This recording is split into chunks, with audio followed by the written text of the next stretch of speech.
Aku tuh, orang-orang seperti aku tuh sebetulnya butuh cerita gitu, tapi nggak ada yang mau nampung, dan kan psikolog tuh harganya lumayan mahal ya. Terus kalau misalnya anak muda ke psikolog itu kesannya stigmanya buruk gitu ya, emang lu sakit jiwa ya atau apa gitu kan.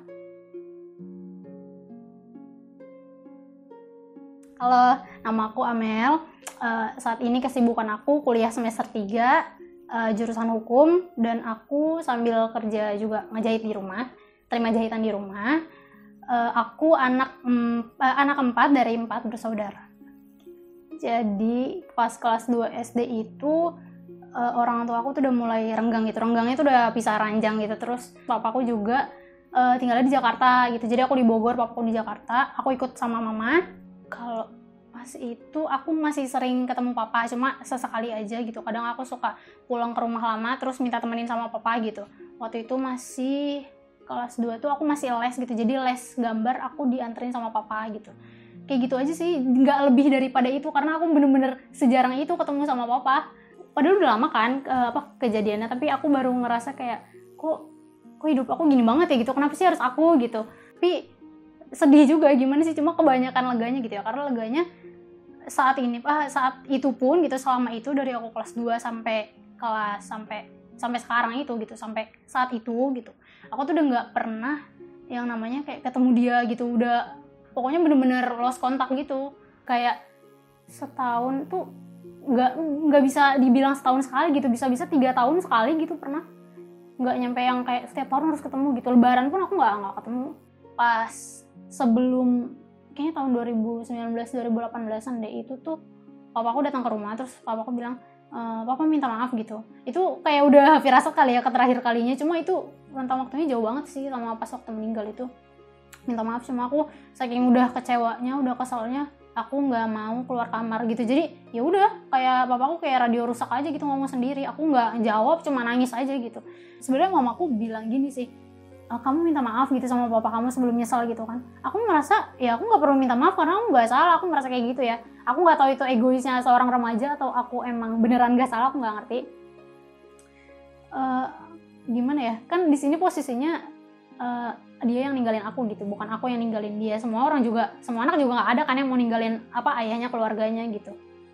Tapi kalau misalnya ayahnya udah ninggalin dulu, ngapain? Aku nggak mau gitu loh yang kayak dia udah kayak gitu sama aku terus aku harus tetap baik gitu. Kan banyak kayak orang yang bilang biar gimana pun juga itu keluarga kamu, cuma itu nggak berlaku sih buat hidup aku gitu.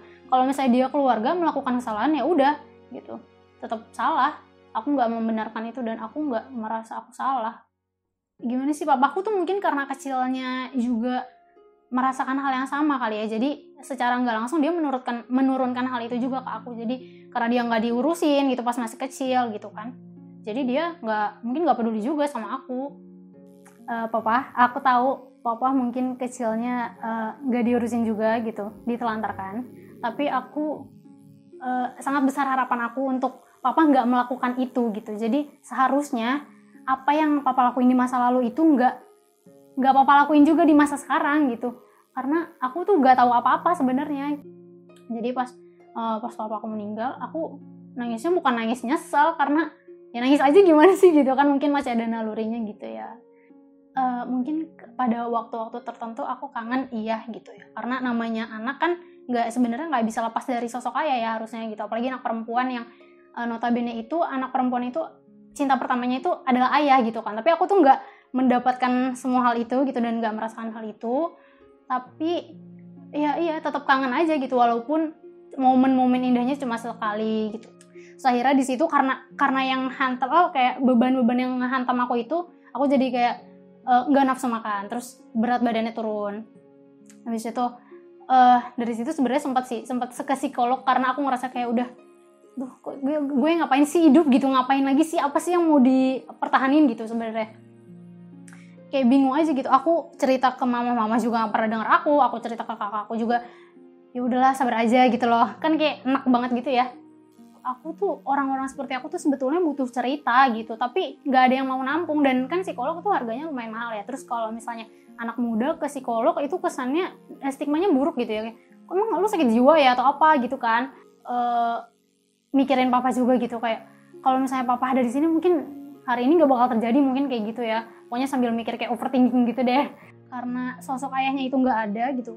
Jadi aku kayak kurang percaya diri gitu sama orang gitu. Maksudnya bukan kurang percaya diri ya, kurang percaya sama lawan jenis gitu. Maksudnya kayak untuk menjalin hubungan gitu, atau kayak untuk sekedar berteman pun sebenarnya aku agak menjaga jarak gitu sama orang-orang. Karena aku merasa ya ayah gue sih kayak gitu, apalagi orang lain kan gitu. Ayah tuh yang bener-bener hubungan batinnya tuh dekat sama aku gitu sebagai anak harusnya. Tapi ini malah enggak gitu. Jujur sebenarnya lebih besar nggak mau nikah, tapi aku mikir lagi bahwa nggak semua keluarga bakal hancur gitu. Maksudnya gimana ya, kalau misalnya kita baik gitu ya, semoga sih jodohnya baik juga gitu. Jadi ya namanya rumah tangga gitu ya, mau semulus apapun tapi pasti ada batu kerikil lah sedikit gitu. Jadi gimana kitanya aja kali ya pinter-pinternya untuk merangkai kembali yang udah putus itu gitu. Aku bangga banget sama mama aku. Satu, dia bisa membesarkan 4 anak gitu dengan tubuhnya seorang diri gitu, tanpa bantuan saudara. Bener-bener mama aku tuh nggak pernah minta bantuan saudara gitu, karena takut diungkit-ungkit kan gitu. Kalau gue tuh pernah nolongin lu gitu, nggak pernah mau. Mama aku itu prinsip hidupnya, selagi bisa berusaha sendiri itu kenapa mesti minta tolong orang lain gitu. Dan prinsip itu nurun juga ke aku gitu. Makanya aku kayak sebenarnya enggan banget sih minta tolong sama orang lain selagi aku bisa ngelakuin itu sendiri.